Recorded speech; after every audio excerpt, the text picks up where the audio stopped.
Ассалаумағалейкум, құрметті досым. Сізге бір сұрақ қойсам. Ата-ананың орнын кім басады деп ойлайсыз? Ағайын туыстан басқа ешкім баса алмайды. Осындай бір мәселемен бізге Әліби деген бауырымыз келген болатын. Келгендегі негізгі мақсаты, ата-анасы қайтыс болып, інісі мен қарындасы Әлібиде жекеменшік үй болмағандықтан балалар үйіне өтіп кету қаупі бар.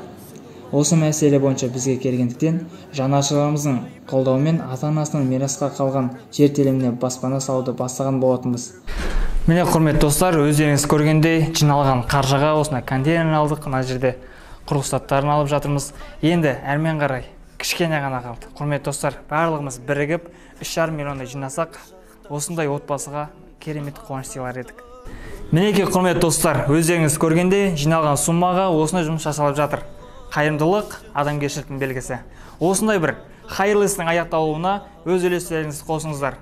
Не болмаса репосттың таралуына, бұл видеоның кеңінен жайылуына өз үлестеріңізді қосыңыздар. Ізгілікте жарысайық.